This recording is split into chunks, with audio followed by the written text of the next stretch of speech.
Bonsoir. Au sommaire de cette édition, le sommet extraordinaire de Dakar, le chef de l'État, professeur Alpha Condé, a pris part aux travaux, une rencontre pour parler de l'Afrique, de l'intégration et des conflits. Le coup d'envoi des journées nationales de vaccination contre la poliomyélite a été donné ce vendredi. 3 millions d'enfants sont concernés. Ils ont entre 0 et 5 ans. À suivre également dans cette édition, l'état d'avancement des travaux de construction d'hôtels à Conakry et le mauvais score réalisé par le Novotel. La clientèle a chuté de 200 à 45. Il y a problème. Voilà pour les titres. Bienvenue dans ce journal. Le chef de l'État a quitté Conakry ce matin. Professeur Alpha Condé a pris part à Dakar au sommet extraordinaire de la CEDEAO.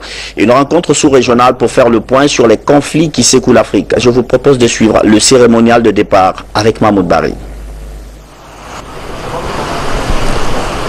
C'est un président de la République déterminé à participer aux différentes rencontres sous-régionales, régionales et internationales qui a quitté Conakry ce matin pour la capitale sénégalaise. Professeur Alpha Condé prendra ainsi part au sommet extraordinaire de la CEDEAO. Ce sommet des chefs d'État et de gouvernement doit se pencher sur les crises qui secouent certains pays ouest-africains, notamment le Mali et la Guinée-Bissau. Parmi les sujets figure également la situation de la MINUSMA et la tenue des élections législatives en Guinée. Les chefs d'État de la CEDEAO réfléchiront sur la sécurité des personnes et de leurs biens, ainsi que de la mise en œuvre des projets et programmes adoptés lors de la dernière rencontre des chefs d'État de la CEDEAO.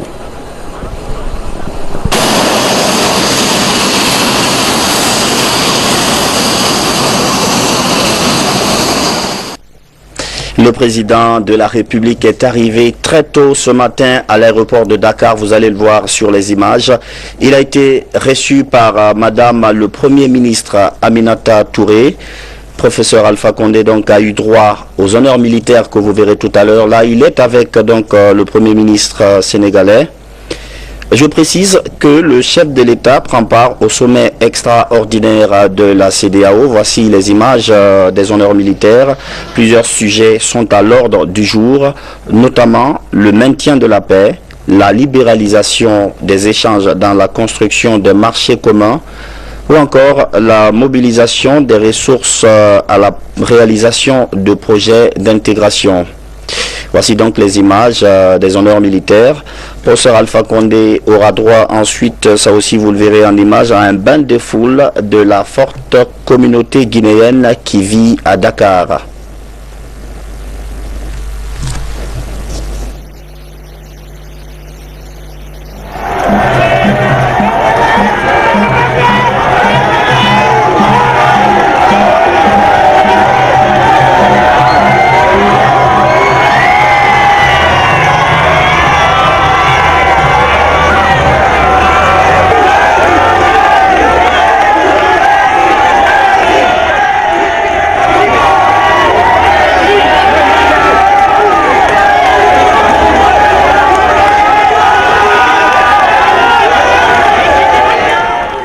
Dossier économie, l'actualité ce soir, c'est la rencontre entre le ministre délégué au budget et les nouveaux DAF, directeurs administratifs et financiers. Au menu des entretiens, comment faire valoir le professionnalisme et lutter contre la corruption. Explication, François Marat.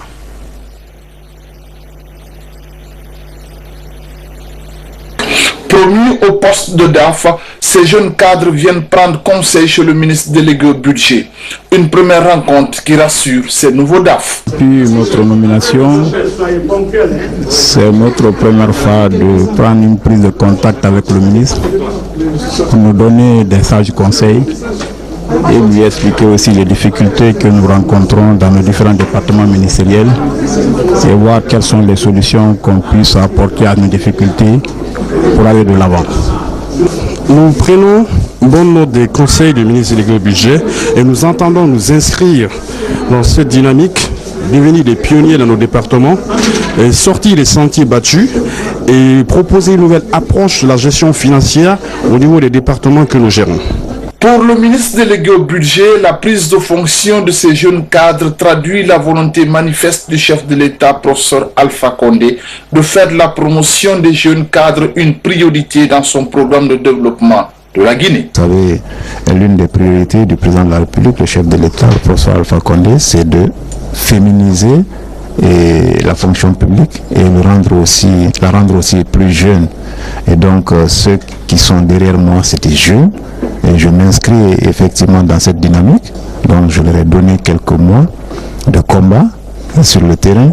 Et après la préparation du projet de loi de finances 2014, donc je voulais savoir un peu comment ça se passe au niveau de leur ministère et ensuite leur donner quelques conseils fraternels. Cette rencontre des nouveaux DAF est la première du genre avec le ministre délégué au budget. Plusieurs autres rencontres sont en vue pour donner à ces jeunes cadres de comprendre les défis qu'ils doivent relever dans leur service. L'actualité, c'est aussi en télécommunication avec la fin presque des travaux d'installation de la fibre optique. L'étape de Conakry est en tout cas terminée. C'est le constat fait par le ministre Oyegui Lavogui en visite de terrain. Il reste maintenant à desservir l'intérieur du pays pour la connexion au débit. Mohamed Sankon. Derrière ce bâtiment de la Guinéenne des larges bandes se cachent des merveilles. C'est ici que sont domiciliées les installations de la fibre optique, devant réduire considérablement la facture numérique en Guinée. Ces installations ont été visitées ce vendredi par le ministre des Télécommunications. La fibre est opérationnelle et connectée au réseau. Certains opérateurs sont déjà abonnés dans l'État, mais qui peinent à dispatcher le câble dans les services de l'administration. Il est arrivé depuis l'année dernière, fin de l'année dernière, en Guinée. Il est utilisé depuis le début de l'année par les différents acteurs du secteur des télécommunications, donc à savoir les opérateurs de téléphonie mobile et les fournisseurs d'accès Internet. Concernant le service de l'administration publique, ce n'est pas la Guinab qui fournit. Tous les compartiments ont été visités par le ministre qui a reçu des explications de la direction de la Guilab chargée de l'exploitation et de la maintenance du site. Les salles de supervision, des opérateurs de téléphonie, de l'énergie avec une autonomie de plus de 4 heures et des appareils de protection et une salle technique. Cette dernière comprend notamment des appareils pour alimenter le câble, ceux pour traiter le signal et des appareils pour distribuer la bande passante. Une fierté pour le ministre des Télécommunications qui compte toutefois lancer les travaux du backbone avant fin 2013 pour 240 millions de dollars, ce pour alimenter l'administration et les préfectures de l'intérieur du pays. Il faut déployer cette fibre-là sur 4000 km à l'intérieur du pays. Et nous comptons poser la première pierre avant la fin de l'année, puisque le financement est déjà obtenu pour 240 millions de dollars. Alors donc en décembre, on va procéder à la pose et ça prendra au minimum 2 ans et demi. Ce câble désormais disponible en Guinée a une capacité de 10 gigas. Il appartient à chaque opérateur de choisir la capacité voulue et ce, en fonction de ses moyens. L'Internet haut débit bientôt donc dans l'arrière-pays pour permettre de suivre, entre autres, les innovations en faveur des jeunes filles. C'est le thème d'ailleurs cette année de la journée mondiale de la jeune fille. Conakry aussi a célébré l'événement. Les participants ont plaidé pour la scolarisation de la jeune fille à travers des propositions concrètes. On fait le point avec Mohamed Kourouma. Cette initiative de l'Association des jeunes filles de l'espace francophone et du ministère des Affaires sociales, de la promotion féminine et de l'enfance a pour objectif d'amener les acteurs intervenant sur les questions des jeunes filles à réfléchir sur la problématique de la scolarisation des jeunes filles dans notre pays. Innover en matière de l'éducation de la jeune fille exige que l'on sorte des sentiers battus. Pour cela, nous sommes appelés à réfléchir tout au long de cette journée sur les pratiques à développer au cours des prochaines années, voire des prochains mois, qui pourraient engendrer des progrès notables en matière de qualité de l'éducation et d'équité des genres dans notre système éducatif. La célébration de cette journée de la jeune fille a permis de proposer des voies et moyens permettant d'améliorer l'accès de la jeune fille à l'éducation. L'éducation de la jeune fille doit être une préoccupation primordiale pour le gouvernement, car la jeune fille représente l'avenir de notre pays. Elles ont le potentiel. comme les garçons. C'est vrai qu'il y a des réalités sociales qui leur empêchent de transformer ce potentiel en effectivité, mais je suis persuadée qu'avec leur richesse en termes de résilience, elles pourront, lorsque les potentialités, les opportunités sont offertes, elles pourront parvenir, comme les garçons, à franchir toutes les étapes de l'éducation, aussi bien le primaire, le secondaire, l'universitaire, et avoir de hauts diplômes et de bonnes compétences pour participer donc au processus de développement économique et social de la Guinée. En Guinée, le taux de scolarisation de la jeune fille reste toujours faible, selon les structures en charge de défense des droits de la jeune fille. Tout un défi pour le gouvernement guinéen. Je vous le disais en titre, les 3e journées nationales de lutte contre la polio ont été officiellement lancées ce matin à Maferaya. L'opération a été couplée à la distribution de la vitamine A et du mébendazole. Cette fois-ci encore, la Guinée est en synchronisation avec les autres pays de la sous-région. Sori Kera. Située à près de 70 km de la capitale Conakry, Maferaya est l'une des communes rurales qui affiche le meilleur taux de couverture vaccinale dans la préfecture de Forikaria. Pour consolider ses acquis, ce 3e passage des journées nationales de vaccination contre la poliomyélite est lancé dans la localité. L'opération est couplée à la supplémentation de la vitamine A et à la distribution du mébendazole. Le tout en faveur d'une enfance protégée contre le handicap physique, la cécité et les parasitoses. 3 interventions cette fois-ci qu'on appelle des interventions intégrées. La première, c'est la vaccination contre la polio. Nous avons la 2e intervention qui concerne la distribution, la supplémentation de la vitamine A. Et ça, c'est sur les enfants de 6 à 59 mois. 3e intervention, c'est le déparasitage systématique des enfants au mébendazole et ça concerne les enfants de 1 an à 5 ans. Depuis août 2011, la Guinée n'a enregistré aucun cas de poliomyélite.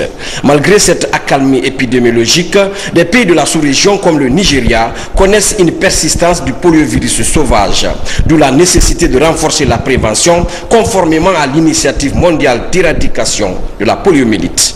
Aujourd'hui, la lutte contre la poliomyélite constitue l'un des défis majeurs de santé publique, surtout dans la région africaine. Ce passage qui sera synchronisé avec le Libéria, la Sierra Leone, la Côte d'Ivoire et la République du Mali permettra de consolider les acquis de 2012 et de donner ainsi une autre chance à tous les enfants qui ont échappé aux vaccinations précédentes d'être protégés contre la poliomyélite. En attendant le prochain tour des journées nationales de vaccination, ils seront d'1 million d'enfants âgés de 0 à 5 ans à bénéficier des 3 volets de cette opération. Une opération dont la réussite requiert une forte mobilisation sociale. Le Club des Amis du Monde exécute ce volet depuis plusieurs années aux côtés du ministère de la Santé et de l'Hygiène publique. C'est parti donc pour ces journées de vaccination contre la poliomyélite à Conakry aussi. Je rappelle les chiffres. 3 millions d'enfants de 0 à 5 ans sont concernés. L'opération repose sur le principe du porte-à-porte. Mamadi Gassama. Il est de tradition que le lancement de la campagne contre la poliomyélite se fasse à tour de rôle dans les 5 communes de la capitale. Pour ce 3e passage au compte de l'année 2013, c'est le centre de santé de Yimbaya École qui a abrité le lancement des journées de vaccination. L'opération consiste à administrer aux enfants âgés de 0 à 59 mois les vaccins anti-polio couplés à la vitamine A et du mébendazole. L'objectif est d'éradiquer la poliomyélite, une maladie contagieuse qui rend invalide l'homme au cours de son évolution. Qu'il est question que la population sache jouer sa partition chaque fois qu'il s'agit des activités préventives contre la poliomyélite organisées par le ministère de la Santé. Vous allez jouer cette partition, dis-je, en canalisant vos enfants, en les gardant à la maison, parce que les stratégies vont en s'améliorant d'une campagne à une autre. Durant 4 jours, ces volontaires de santé feront le porte-à-porte, ce pour atteindre le plus grand nombre d'enfants. Autre temps fort de l'actualité nationale, 510 kg de chanvre indien viennent d'être interceptés dans la ville de Kindia. C'est la gendarmerie régionale qui a mis le grappin sur les trafiquants. Selon les renseignements recueillis par les agents, la drogue saisie était en provenance de la frontière avec la Sierra Leone. Le point avec Ibrahim Keita. C'est suite à une information que la gendarmerie départementale de Kindia a mis la main sur ce minibus. 510 kg de chanvre indien transportés à bord en provenance de la frontière entre la Guinée et la Sierra Leone. Fort des informations, des barrages occasionnels sont montés par la gendarmerie le long du trajet et le véhicule incriminé continuait sa course effrénée jusqu'à Séguéa, précisément à Tabioka. Arrivé là, on l'a vu venir, dès qu'on l'a vu venir, on a su que c'est lui. Parce qu'il venait à toute pompe. Et nous aussi, nous avons forcé la situation. Il a fait un arrêt obligatoire.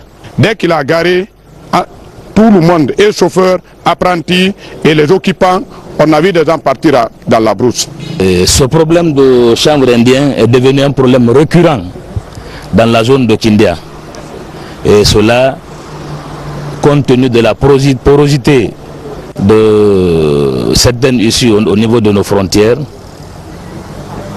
les hommes quand même, malgré tout, se battent pour traquer ces délinquants. C'est un raisonnement relance ainsi le débat sur la vigilance des services de sécurité routière et malgré leur engagement, les moyens sont limités. Dans le même registre, la police et la douane conjuguent leurs efforts pour réduire le trafic de drogue. Les deux services se concertent actuellement pour mettre en place une stratégie de lutte plus efficace. Chaque corps a un rôle précis à jouer. N'est-ce pas, Younous Atawel Kamara? Dans un passé récent, la Guinée était devenue une plate tournante de trafic illicite de drogue dans la sous-région. Depuis l'avènement de la Troisième République, beaucoup d'efforts ont été fournis pour inverser cette tendance, d'où la tenue de cette rencontre d'échange entre les officiers de la police judiciaire, des forces de sécurité et des douanes. Il s'agit d'expliquer le rôle de chaque corps dans ce processus de lutte et comment travailler en synergie d'action pour combattre cette pratique illicite de drogue en Guinée. La collaboration entre officiers de police judiciaire et procureurs de la République en dépend de la réussite de la lutte contre la prolifération de la drogue sur notre territoire.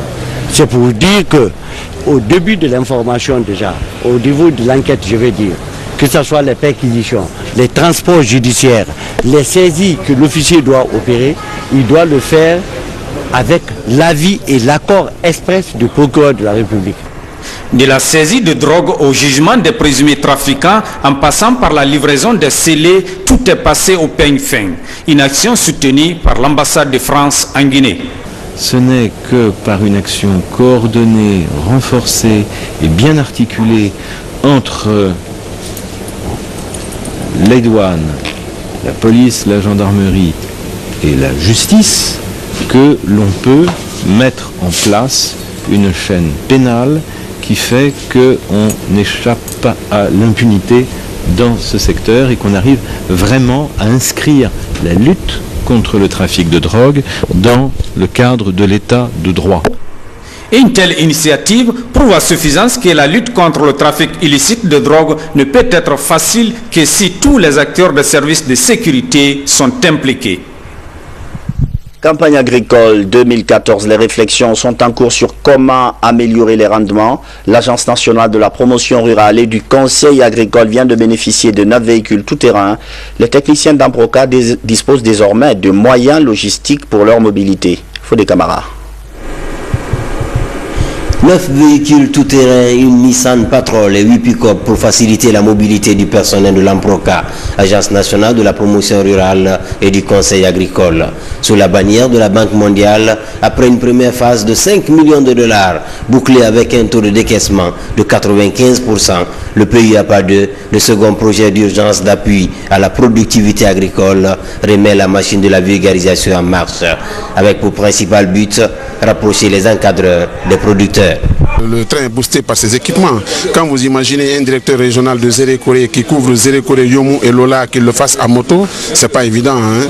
Et vous prenez le directeur régional de Amproca, Kankan, qui couvre Kankan, Kéléwane, Kouroussa, Sigiri à moto, c'est pas évident. Donc ça va faciliter à ce que les décideurs, les techniciens soient très plus proches des producteurs bénéficiaires pour leur assister dans leur travail d'encadrement technique. Ces équipements vont nous aider une fois de plus à réaliser une bonne campagne 2014. C'est une très bonne chose. C'est un signe que la campagne 2014, sur instruction du chef de l'État, avec l'ensemble des partenaires et des travailleurs du département et aussi la bonne collaboration des paysans, nous allons réussir cette campagne prochaine. Le second projet d'urgence d'appui à la productivité agricole, c'est une enveloppe de 20 millions de dollars à injecter dans les activités de promotion du monde rural. Objectif, booster la production de la trilogie manioc, riz et maïs, histoire d'assurer la diversification alimentaire. Dans ce registre, les 17 préfectures couvertes par ce projet ont déjà reçu 3600 tonnes de semences de riz, 350 tonnes de semences de maïs et 1 500 000 boutures de manioc. La variété Tokumbo, produite par l'IRAG, l'Institut de recherche agronomique de Guinée. Dans ce registre de sécurité alimentaire, les femmes de la préfecture de Kankan s'impliquent dans le combat contre la faim. Un groupement féminin vient d'engager des travaux d'irrigation pour accroître leur production. Ces femmes se sont spécialisées dans la culture du riz. Mangafode Touré. Les femmes de Kankan s'impliquent dans le combat contre la faim. L'âge et les conditions de femmes ne constituent pas un obstacle pour elles. Au contraire, elles sont animées de la volonté de se prendre en charge et d'assurer l'autosuffisance alimentaire. Chacun devrait se mettre au travail pour ne pas tendre la main. Si tu as mangé, ça t'évite le mensonge. C'est pourquoi nous avons créé ce groupement qui, à sa création, n'avait que 11 personnes. Aujourd'hui, nous sommes au nombre de 155. S'il n'y avait pas d'intérêt, personne ne serait venu. C'est du patriotisme. Que chacun joue sa partition. Nous aussi, on fait ce qu'on peut. Depuis quelques années, ces femmes évoluent ensemble et le nombre d'adhérents ne fait qu'augmenter. Elles ne manquent pas d'ambition pour accroître leur production. Malheureusement, ces femmes sont confrontées aux problèmes de sécurité de leur culture, souvent envahies par des animaux. À cela s'ajoute le manque de moyens mécaniques pour augmenter leur rendement. Nous produisons du riz pendant la saison des pluies. Nous faisons des jardins potagers pendant la saison sèche. Nous sommes fatigués de puiser de l'eau. Notre ambition serait d'irriguer et clôturer notre domaine. Que les bonnes volontés nous viennent en aide. Avec la possibilité de travailler en toute saison, ces femmes pourraient mieux faire si elles ont plus de moyens. En attendant, elles continuent de fournir le marché de Kankan avec ses beaux légumes. Troisième titre de l'actualité ce soir, comment avancent les travaux de construction des différents hôtels en chantier à Conakry? Le ministre du Tourisme était sur le terrain pour faire le point. Pour l'instant ça va, mais avec quelques soucis techniques. Les explications de Moussa Komara. Sheraton, situé non loin du centre métal équipé, est sorti de terre. Ce après un an d'intenses travaux. Cette infrastructure hôtelière doit avoir 280 chambres avec des suites aux normes internationales. Les travaux sont exécutés par l'entreprise Hightech sous le magistère de Palma Guinée. Sur le site, les ouvriers sont sous la maçonnerie. Ils croient achever les travaux dès le premier trimestre 2014. Nous sommes entre 35 à 40% d'avancement des travaux. Nous comptons finir les gros ouvrages d'ici fin décembre. Également, à Tchène Hôtel, les travaux avancent à grands pas. Cet hôtel de 4 étoiles comportera 181 chambres, des salles de conférences et des piscines modernes. À 50% d'exécution, les ouvriers espèrent finir d'ici la fin 2014. Alors qu'à l'hôtel Niger, les travaux avancent à pas de tortue, dû à quelques difficultés techniques. Il faudrait encore attendre 14 mois pour peaufiner les travaux. L'entreprise chargée de l'exécuter promet d'élaborer un nouveau planning au début du mois de novembre. Par contre, à l'hôtel Millennium, les ouvriers vont à la vitesse supérieure, même si quelques conflits sociaux entre employés et employeurs paralysent actuellement les travaux qui sont à 80% d'exécution. Nous sommes sur les montages et comme vous avez pu le constater, au niveau du 6e, nous avons déjà mis le mobilier. Donc nous allons prendre à partir du 6e et descendre jusqu'au hall pour sortir du bâtiment. Les chantiers évoluent selon la volonté du gouvernement, du professeur Alpha Condé, en respectant le planning des travaux, à l'exception du projet hôtelier du Niger, mais qui a quand même fait d'énormes sacrifices pour finir les gros travaux qui consistent à la mise en place des pieux qui supportent tout l'immeuble. À l'hôtel Kaloum, 2 blocs sont en train d'être construits. Le premier à 12 étages et le second à 17 étages, avec un parking souterrain de 80 places. Là aussi, l'entreprise compte livrer l'hôtel d'ici la fin du délai d'exécution. Avec l'éclosion de ces infrastructures hôtelières, la Guinée pourrait désormais abriter les grands forums et héberger les curieux des vestiges touristiques du pays.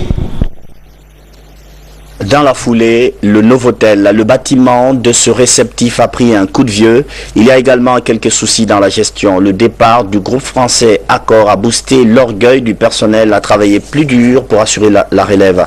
Mais comment se porte le Novotel? Des éléments de réponse dans ce reportage de Mawa Sangari. Le Grand Hôtel de l'Indépendance, Novotel, est longtemps resté un complexe de référence dans la sous-région. De nos jours, ce site touristique a besoin de réformes profondes pour répondre aux normes internationales. Après 17 ans de gestion, la société française, le groupe Accor, décide de rendre le tablier. La Guinée est le 10e pays africain à avoir enregistré le départ de ce groupe pour mauvaise gestion. Le gouvernement, à travers le ministre d'État chargé de l'économie et des finances, et moi-même, avons exigé d'auditer les comptes de notre entreprise pour savoir ce qui s'est passé et éventuellement ce que vaut notre entreprise aujourd'hui.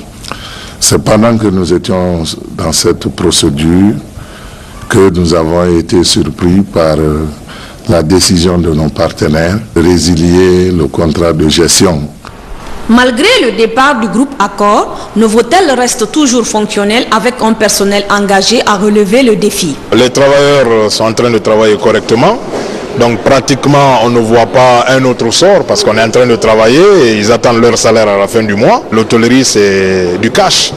Vous avez les clients qui rentrent, qui mangent, qui dorment dans l'hôtel et qui payent. Rénover cet hôtel pour lui donner un standing international devrait permettre d'améliorer le parc hôtelier de notre pays et orienter ainsi l'attractivité touristique vers la Guinée. Les négociations entre les deux parties, la Guinée et le groupe Accor, se poursuivront au mois prochain à Conakry. Je précise que malgré cet engagement du personnel, la mauvaise gestion a entraîné une chute de la clientèle de 200. On est passé à seulement 45 clients. Éducation, 5 ans de cycle universitaire. La première promotion de master de l'université Mercure International a été présentée. Vous savez, le master est le 2e cycle du système LMD. L'occasion a réuni autour des bénéficiaires et encadreurs plusieurs parents d'étudiants. Moussa Bangoura. 2 Tchadiens et un Comorien, tous étudiants de l'université Mercure International, reçoivent leur diplôme de master après 5 ans de formation. Ils ont approfondi leurs études en gestion des ressources humaines et finances. Je suis heureux comme ça, pendant vraiment long temps des études que nous avons fait ici avec tant d'accueil chaleureux et tant de professeurs qualifiés qui nous ont enseigné ici à l'université Mercure International. Aujourd'hui nous sommes fiers et nous sommes vraiment très fiers, très fiers. 2e cycle du système LMD, licence, master, doctorat. La sortie de cette première promotion est le fruit d'un partenariat entre les experts étrangers et guinéens. Nous sommes une université habilitée à délivrer non seulement la licence, mais également le master et le doctorat. Cela rentre dans une logique de promotion du système éducatif guinéen parce que nous sommes dans une dynamique internationale. Nous appartenons à un réseau international qui se trouve dans 15 pays et dont la source mère est en Belgique. Depuis sa création en 2000, c'est la première fois que l'institution libère sa première promotion en master. Dans les jours à venir, d'autres étudiants comptent bien leur emboîter le pas pour être des élites du futur. Sport enfin, le championnat militaire africain de boxe Conakry qui va organiser la toute première édition. L'événement est prévu du 23 novembre au 3 décembre. Les représentants guinéens sont en plein préparatif. Daoudaba.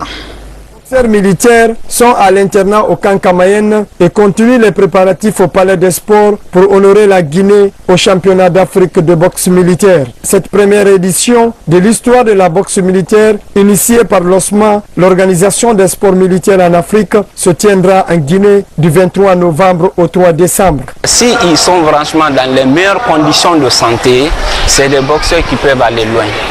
Vous avez vu avec non seulement les moyens du bord, ils sont en train de montrer qu'ils ont assez de volonté pour aller loin. Moi je pense qu'avec ce pouce, ils pourront franchement rivaliser les autres pays. Le moral des boxeurs, vraiment ça commence à augmenter parce que je vis les boxeurs, ils sont très motivés. Les entraînements matin comme soir, ils sont prêts quand même à faire les entraînements. Inch'Allah, la coupe là va rester ici. Ce premier championnat d'Afrique de boxe militaire de l'OSMA en Guinée permettra aux boxeurs guinéens de se rivaliser avec les pays membres de cette organisation. L'armée guinéenne mérite tout le soutien pour la réussite de cette première édition en Guinée qui restera définitivement dans les annales de l'histoire de la boxe militaire de l'OSMA. C'est la fin de cette édition d'information. Merci de votre fidélité à la télévision nationale. Bonsoir et à demain.